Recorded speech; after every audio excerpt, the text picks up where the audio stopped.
Franchement, être annoncé par Philippe de Villiers, c'est royal.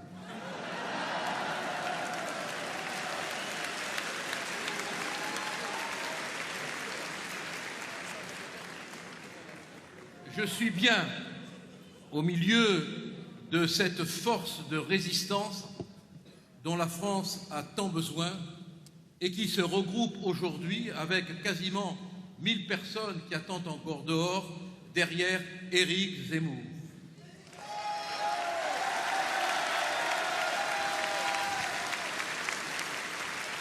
N'applaudissez pas trop parce que j'ai peu de temps et si vous me bouffez mon temps avec les applaudissements, je ne pourrai rien dire. Je voulais d'abord vous rassurer sur mon état de santé. Je n'ai pas, contrairement à ce que disent mes anciens amis du Rassemblement national, de l'aigreur. J'ai l'estomac politique qui fonctionne bien. Je n'ai pas non plus de calculs rénaux dans le rein politique et je n'ai pas enfin de surcharge de l'ego, comme un ancien ami a cru bon de le dire. Ma surcharge, hélas, ma femme me le dit souvent, n'est que pondérale et je le regrette.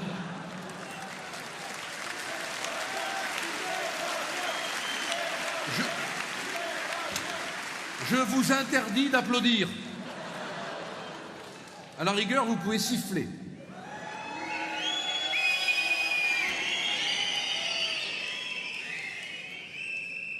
Je vais bien. Mais la France, elle, va très mal. Très, très mal. Elle est aujourd'hui sous le règne de l'illustre emmerdeur.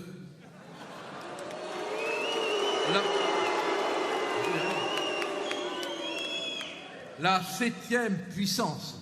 Quelle dégringolade! À part ça, l'économie se porte bien, très bien. Jamais aussi endettée dans toute l'histoire de notre économie. On a la 7e compagnie qui nous gouverne et on est en 7e position. Qui dit mieux?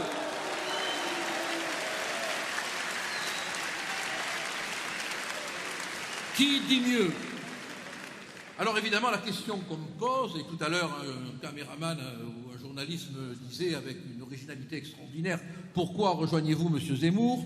Évidemment, j'allais lui dire parce qu'il m'emmerde, parce que je l'aime pas, parce que je veux pas le voir, parce que c'est un imbécile, parce qu'on n'est pas bien avec lui. Bon, alors moi je vais vous dire pourquoi je le rejoins, mais avant, je tiens à dire très clairement que je n'ai strictement rien contre Marine Le Pen et que je ne dirai jamais rien contre elle.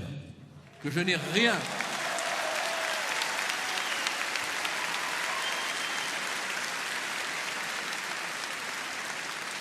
Que je n'ai rien contre les amis d'hier du Rassemblement national qui demeurent mes amis d'aujourd'hui, qu'ils le veuillent ou non, car comme disait Talleyrand, ne se fâche pas avec moi qui veut.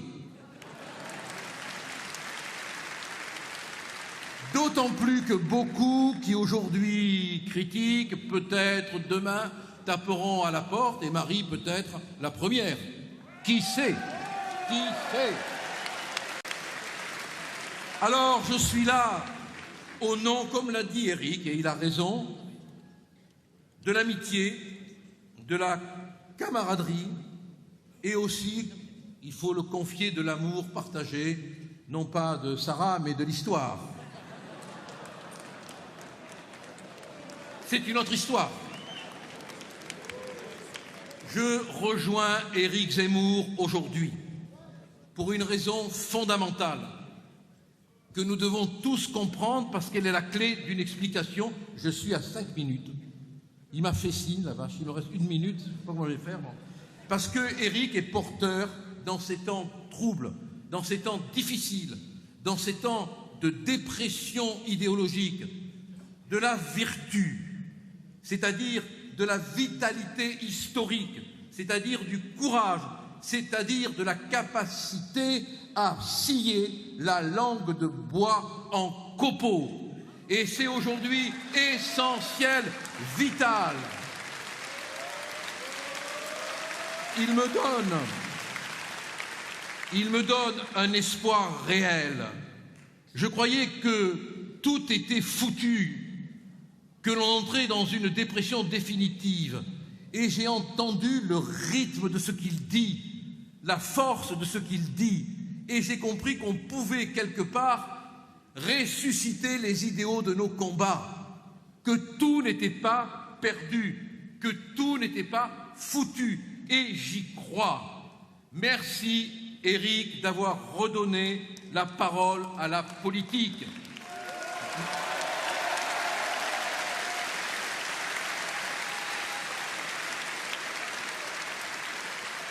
Merci d'avoir rendu incorrect le politiquement correct. Ça, c'est fascinant. C'est fascinant.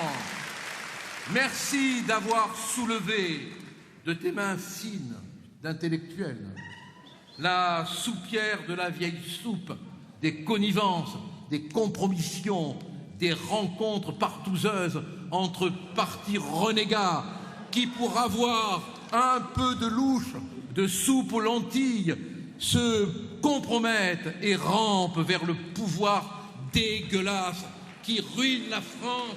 Je les déteste.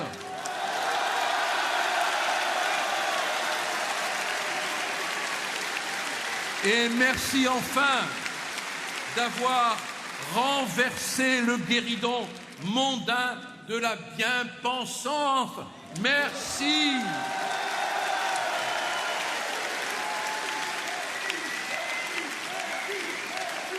Merci enfin d'avoir brisé le mur mafieux des connivences au nom de l'intérêt général.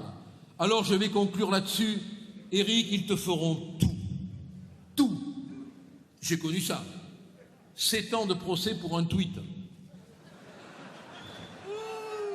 Avec, attention, une convocation chez un expert psychiatre qui s'occupe des transsexuels.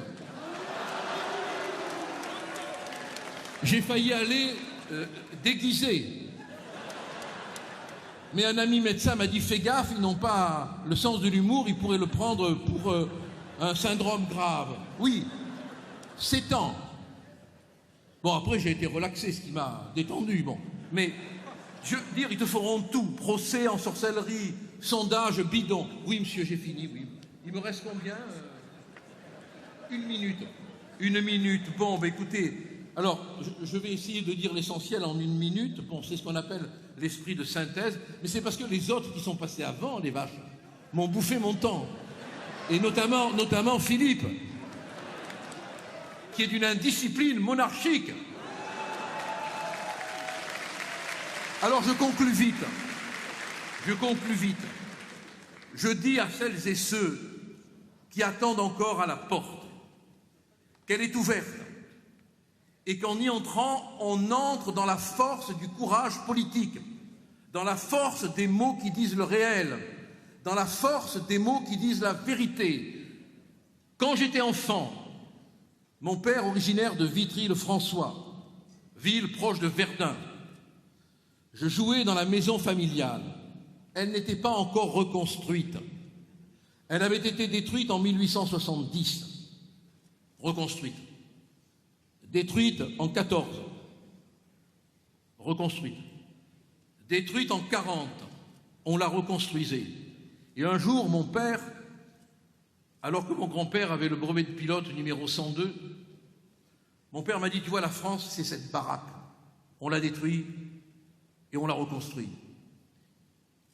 Mais pour reconstruire la France, il faut des mains de travailleurs, il faut des mains de maçons, il faut des mains qui n'aient pas peur d'aller dans le plâtre, qui n'aient pas peur de se salir, qui n'aient pas peur de travailler. Et ces mains, par la grâce de je ne sais quelle providence, nous les avons.